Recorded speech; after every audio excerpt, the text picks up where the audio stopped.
अथ सप्तमोऽध्यायः। श्रीभगवानुवाच मय्यासक्तमनः पार्थ योगं युञ्जन्मदाश्रयः असंशयं समग्रं मां यथा ज्ञास्यसि तच्छृणु।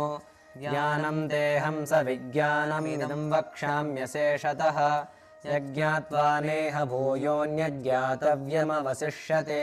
मनुष्याणां सहस्रेषु कश्चिद्यतति सिद्धये यततामपि सिद्धानां कश्चिन्मां वेति तत्त्वतः। भूमिरापो नलो वायुः खं मनो बुद्धिरेव च अहङ्कार इतीयं मे भिन्ना प्रकृतिरष्टधा। अपरेयमितस्त्वन्यां प्रकृतिं विद्धि मे परां जीवभूतां महाबाहो ययेदं धार्यते जगत्।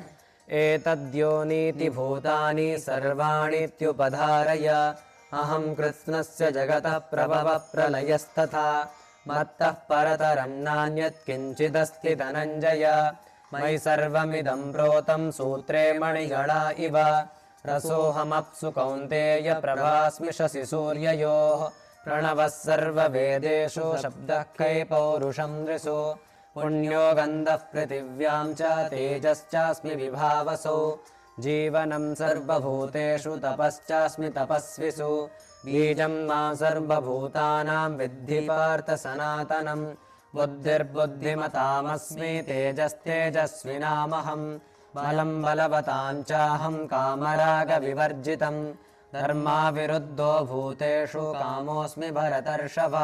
ये चैव सात्विका भावा राजसास्तामसाश्च ये मत्त एवेति तान् विद्धि न त्वहं तेषु ते मयि। त्रिभिर्गुणमयैर्भावैरेभिः सर्वमिदं जगत् मोहितं नाभिजानाति मामेभ्यः परमव्ययम्। देवी ह्येषा गुणमयी मम माया दुरत्यया मामेव ये प्रपद्यन्ते मायामेतां तरन्ति ते। न मां दुष्कृतिनो मूढाः प्रपद्यन्ते नराधमाः मायया परितज्ञाना आसुरं भावमाश्रिताः।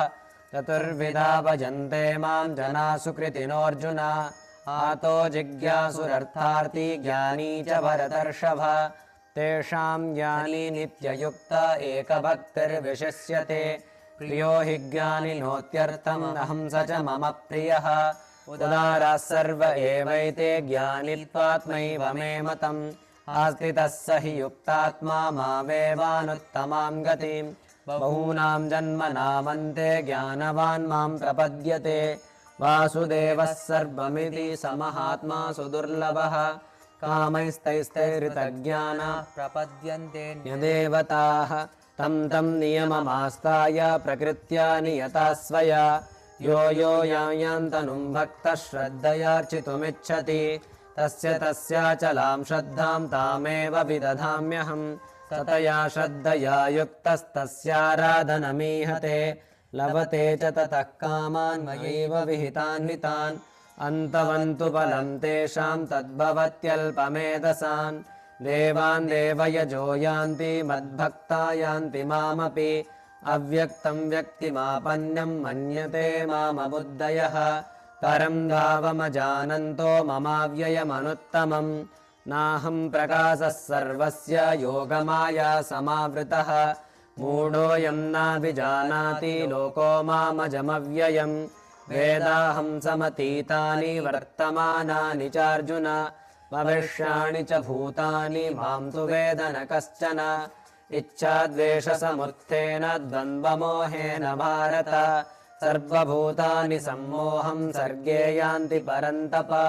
येषां त्वन्तगतं पापं जनानां पुण्यकर्मणां ते द्वन्द्वमोहनिर्मुक्ता भजन्ते मां दृढव्रताः। जरामरणमोक्षाय मामाश्रित्य यतन्ति ये ते ब्रह्म तद्विदुः कृष्णम् अध्यात्मं कर्म चाखिलम्। साधिभूतादिदैवं मां साधियज्ञं च ये विदुः प्रयाणकालेऽपि च मां ते विदुर्युक्तचेतसः।